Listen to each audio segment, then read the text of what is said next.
Une fois on commence un nouveau plan de dessin, on clique sur Nouveau dans Archicad.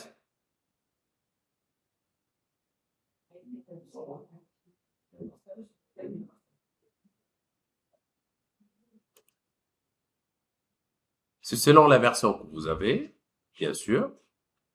On va faire une visite guidée de Archicad, c'est-à-dire on va toucher plusieurs outils de travail et quelques réglages obligatoires. Bien, dans cette fenêtre, je vous conseille de cliquer sur Profil par défaut. Pourquoi? Parce que tout simplement, si quelqu'un avant nous qui vient de toucher l'ordinateur et qu'il a déplacé les outils de travail, on vient de réinitialiser un tout petit peu le plan de travail. Je clique sur Nouveau. Une fois c'est terminé cette opération, dans ce cas, par la suite, il faut décider l'unité de travail. L'unité de travail. Pour cette opération, on va cliquer sur Options, Préférences de projet, Unité de travail. La première deux choses à faire, c'est changer l'unité de travail. Ou bien, au moins être sûr de votre unité de travail. Vous travaillez avec le mètre, vous gardez le mètre. Vous travaillez avec le centimètre, vous gardez le centimètre. Quand vous voulez, c'est vous qui décidez. On est d'accord? Et ça, c'est très, très important. Bien. Si je prends par exemple le centimètre, je clique sur OK. Par la suite, je peux spécifier bien sûr le nombre de décimales. Par exemple, si on travaille avec le centimètre, je prends 0. En général, on prend 0 au moins 1. Par exemple, 1 centimètre, virgule 1. 1 centimètre, virgule 5. Ça, c'est le max dans l'archive qu'on peut faire. On est d'accord? Je clique sur OK. Par la suite, ici, dans cette fenêtre contextuelle, qui s'appelle Home, ou bien Projet, on va y aller directement soit vers le sous-sol, rez-de-chaussée, premier étage, comme vous voyez, les étages que vous voyez ici. Et je clique avec le bouton droit. Et on doit définir l'étage. Attendez. Un point qui est hyper important. Par exemple, on va bien essayer de désactiver le sous-sol. Je prends le sous-sol, supprimer l'étage. Dans le rez-de-chaussée, soi-disant que je veux étage avec 300 cm de hauteur. Une fois ne mettant 300 cm, je trouve ici que l'altitude de premier étage commence à 300. 300 plus 280, ça nous donne 580. Si je change ici une deuxième fois 300, je trouve ici l'altitude de 600. Et ainsi de suite. Je peux bien sûr insérer au-dessus des étages, par exemple, toiture. On est d'accord? Et je change l'autre vers deuxième étage, et ainsi de suite. Je peux faire tout ce que je veux sans le moindre problème. On est d'accord? Et une fois je rajoute étage, bien sûr, je trouve la hauteur plus l'altitude. Ça se calcule automatiquement. On est d'accord? Bien. Je clique sur OK. Supprimer quand même. Il vient juste me dire, vous avez supprimé le sous-sol. Je vais lui dire, OK, supprimer quand même. Bien. La question qui se pose par la suite, où suis-je? Dans quel étage? Attention, maintenant, on est en toiture. Pourquoi? Parce que toiture, elle est en gras. Si je veux travailler dans le rez-de-chaussée, un double clic sur le rez-de-chaussée. Maintenant, le rez-de-chaussée, elle est en gras. Ça, il faut... Oui, certainement.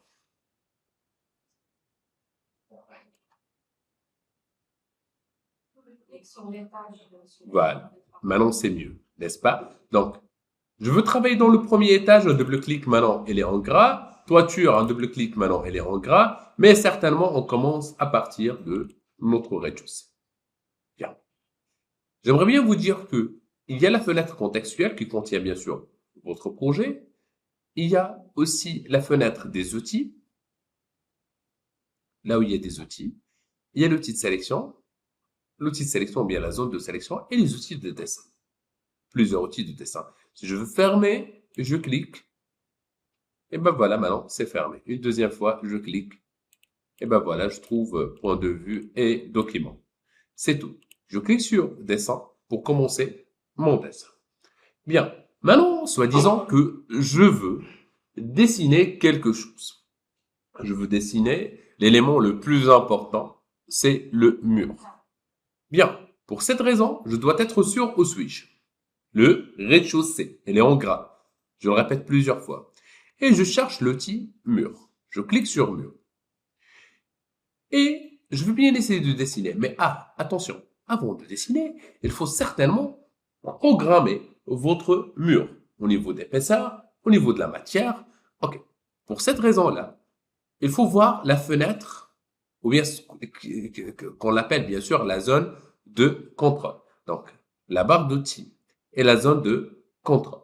Dans la zone de contrôle, ici, une fois j'ai cliqué certainement sur le mur, je trouve ici l'outil mur. Dialogue de réglage. Et j'attends un tout petit peu. Dans notre cas de figure, autant que designer d'intérieur, je rentre vraiment pas dans les détails des matériaux de construction. Donc, qu'est-ce que je dois faire? La première des choses, je clique sur une structure basique parce qu'il y a la structure basique, composite et profil complexe. Je clique sur la structure basique qui me permet par la suite de définir bien sûr l'épaisseur. C'est selon le mur. 25, 20, 30, 35, je sais pas, c'est selon le besoin. OK, allons-y, je prends une valeur de 20. Par la suite, il faut voir très très bien ici la relation entre les liens.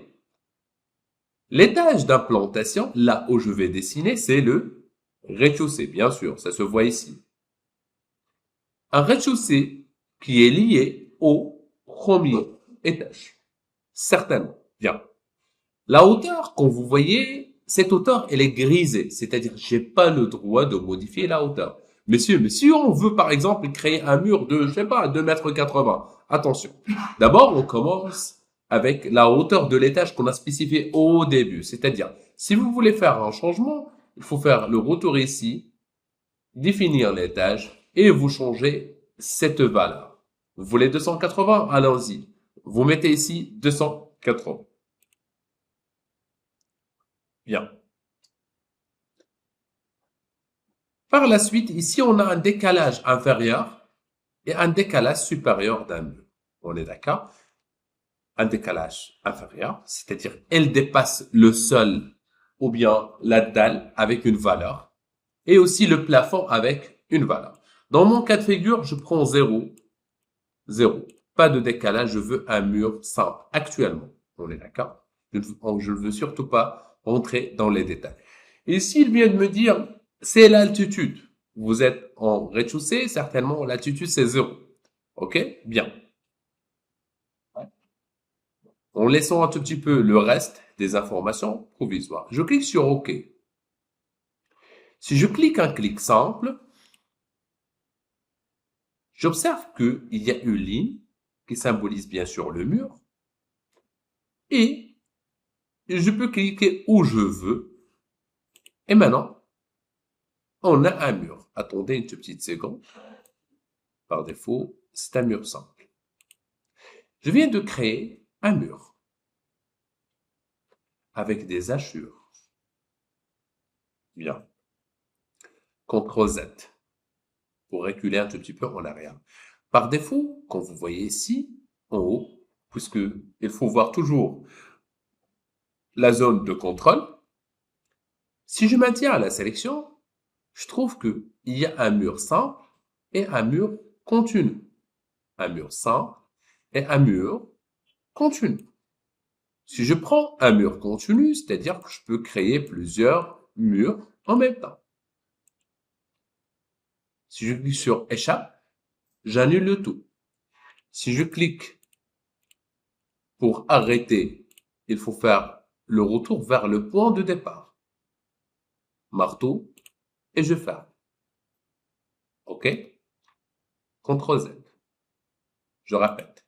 Je veux un mur, par la suite un autre, par la suite un autre, et je peux fermer. Voilà, je viens de créer 4 murs.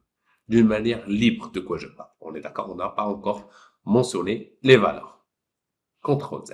Allons-y, certainement, vous allez me poser la question suivante. Monsieur, mais si on veut dessiner, il nous faut des valeurs.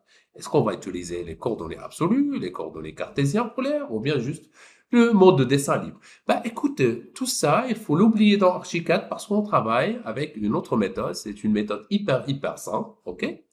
Si je prends un mur, tout court, le premier point de départ, ça peut être un point libre.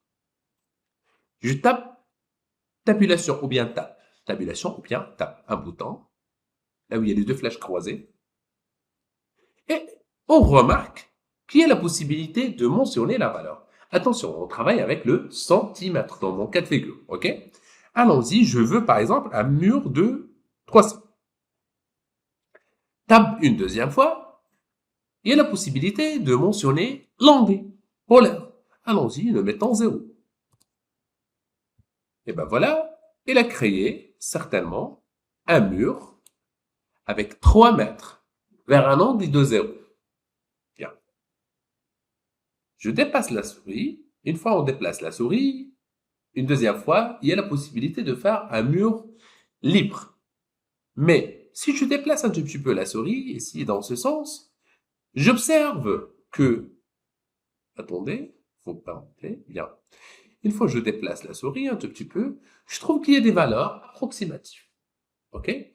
Une valeur approximative, surtout au niveau de l'angle, je trouve que si je veux descendre vers le bas, je dois utiliser 90. Pour vous, 90, c'est vers le haut. On est d'accord?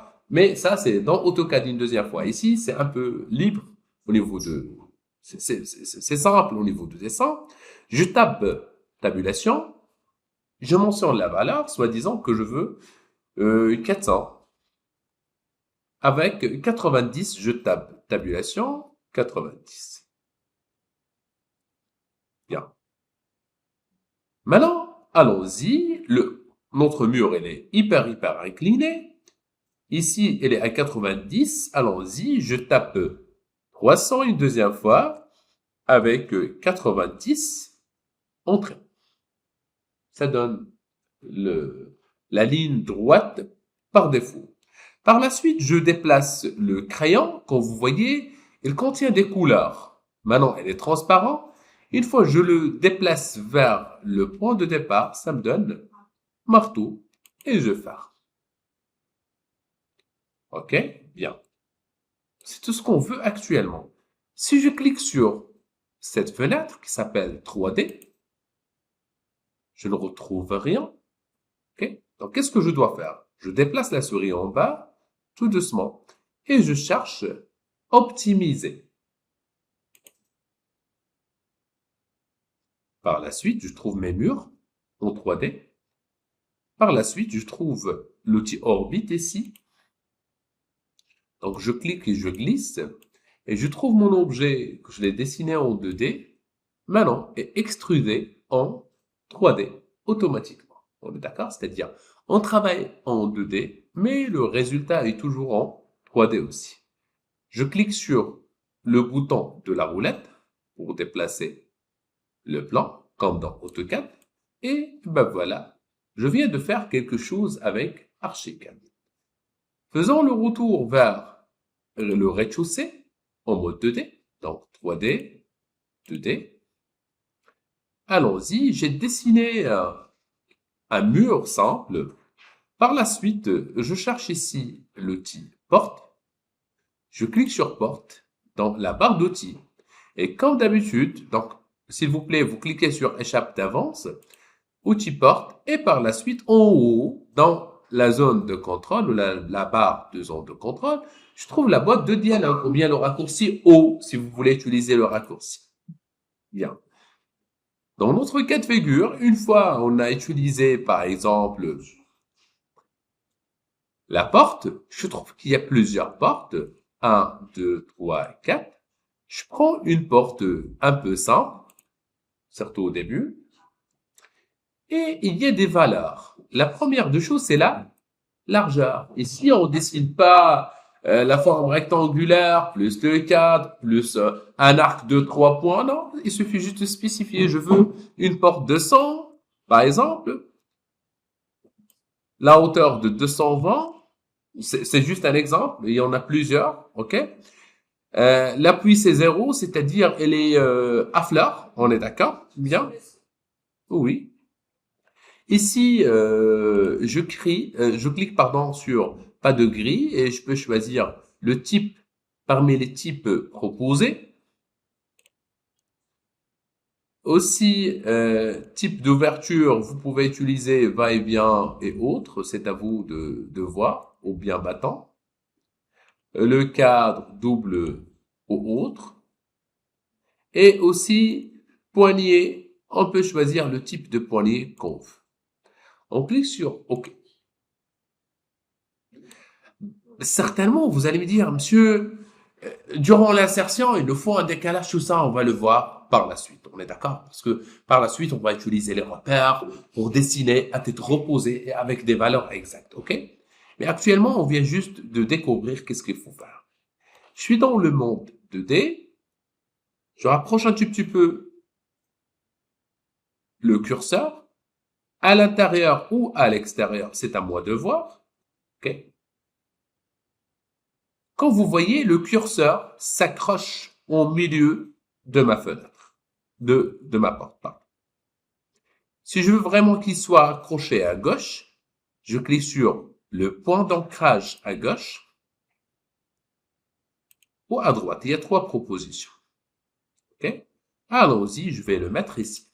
Un clic simple. Par la suite, il me donne cette possibilité. Est-ce que vous voulez ouvrir votre porte comme ça? Je déplace juste la souris, ou comme ça, ou comme ça, ou comme ça. Je clique comme ça et c'est fini. Quand je clique sur la 3D et je prends bien sûr l'orbite, je trouve que ma porte a été bien insérée et même à l'intérieur, sans le moindre problème. C'est-à-dire l'insertion des portes et des fenêtres, ce n'est qu'un jeu d'enfant. Dans Archicad, certainement. On est d'accord? Bien, il me reste un petit point à faire avant que je termine pour que vous utilisez cette vidéo d'une manière un tout petit peu bénéfique, soi-disant, on est d'accord. Dans la 2D, je clique cette fois sur l'outil dalle.